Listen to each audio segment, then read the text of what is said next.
Code Ninja Security Advisory initiated. Listen up. I'm issuing this intelligence drop right now to force some immediate perimeter patching. We are staring down the barrel of a zero-day threat, CVE-2026-0257. It's a highly critical pan-OS GlobalProtect vulnerability. Look, if you manage an enterprise network, the time for your scheduled leisurely maintenance window is officially over. Our objective with this explainer is super simple. We're going to give you the immediate tactical mitigation you need to lock down your front door or force an emergency vendor patch before your entire infrastructure gets compromised. All right, let's dive right into this. So here's the bottom line up front. Attackers are out there, right now, actively exploiting a trust boundary flaw in Palo Alto VPN gateways. To put it bluntly, it's the security equivalent of smelling smoke in the hallway. It might not mean the whole building is actively burning down just yet, but man, it is absolutely past time to check the exits. GlobalProtect is everywhere, right? We use it because we desperately need authenticated access into our protected environments. But right now, attackers have found a way to use a flaw to just bypass that exact authentication entirely. Now, if you look at the timeline, you can really see how incredibly fast this escalated. Palo Alto Networks first disclosed the flaw back on May 13th. Then we saw this trickle of incremental patch rollouts between the 14th and the 28th. But then, boom, May 29th hit, and the threat model just drastically escalated. Palo Alto confirmed that there were limited, active exploitation attempts going after unpatched devices. And on that exact same day, CISA actually dropped this vulnerability right into their known exploited vulnerabilities catalog.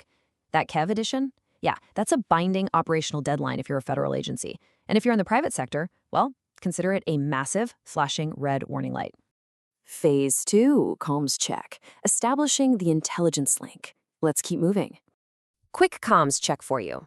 Are you receiving this intelligence loud and clear? Because in this industry, we absolutely cannot operate in a vacuum.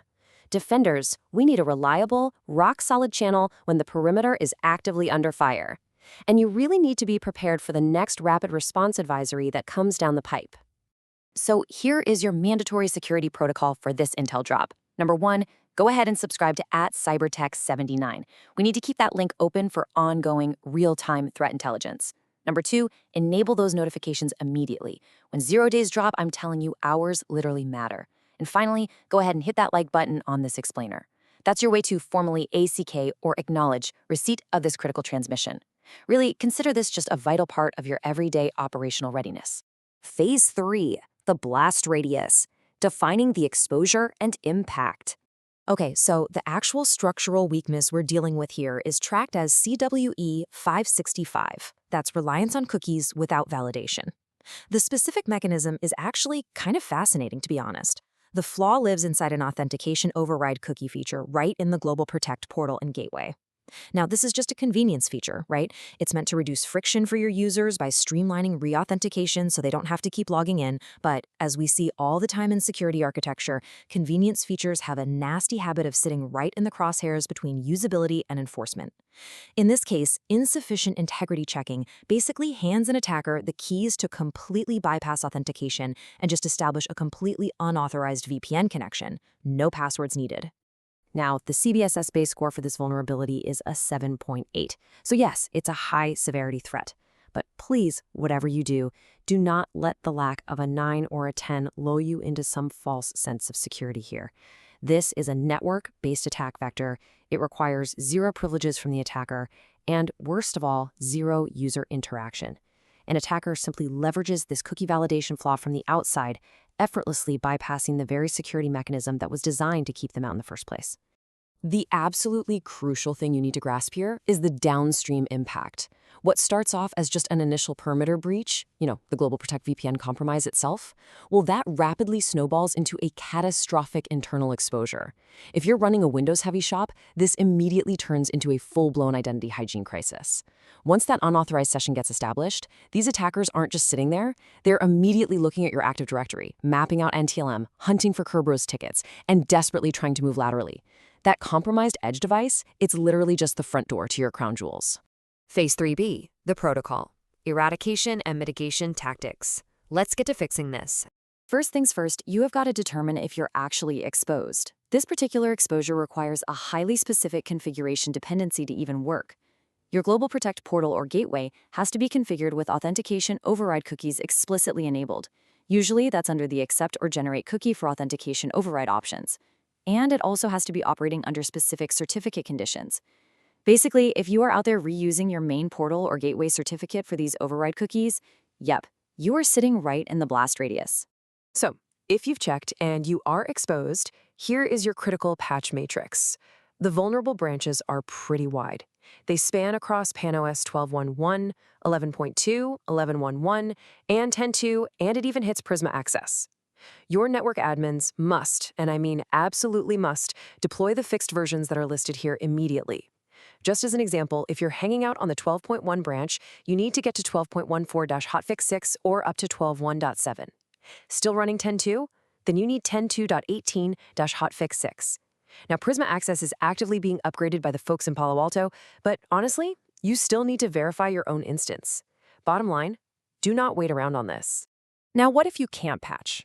If your change management bureaucracy or some strict maintenance Windows schedule is preventing you from actually deploying the firmware patch before that CISA deadline, you've got to execute these mitigation steps right now.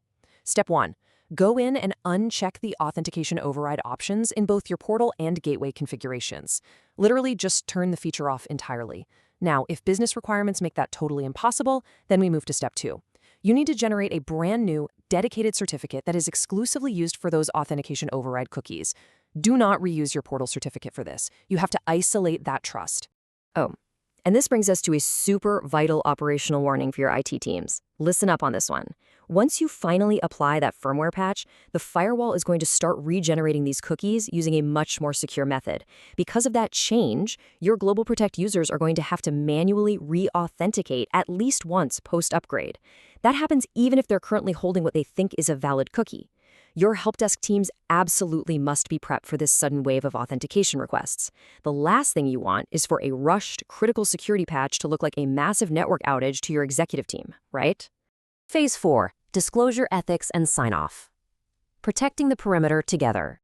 You know, we practice coordinated vulnerability disclosure for a very specific reason, because users genuinely need to know the reality of the threats out there so they can protect their systems. Transparency is what forces vendors to actually push fixes, and it empowers you, the defender, to take action. When a vulnerability like this hits the CISA's KV catalog, and active exploitation is officially confirmed in the wild, well, your maintenance window is no longer just some calendar event you can push off. It instantly becomes an active, critical part of your incident response plan. Look, the modern edge of your network is not just a static doorway anymore. It is a highly complex trust broker. And the closer a product sits to your identity and access management, the more devastating its flaws become when they get popped. You always have to assume breach, aggressively verify your configurations, and execute that patch protocol without hesitation. Ask yourself this tonight. If an attacker bypassed your gateway authentication right now, how long would it actually take your SOC to even notice? Stay vigilant, trust the intelligence we're sharing, and above all else, stay secure.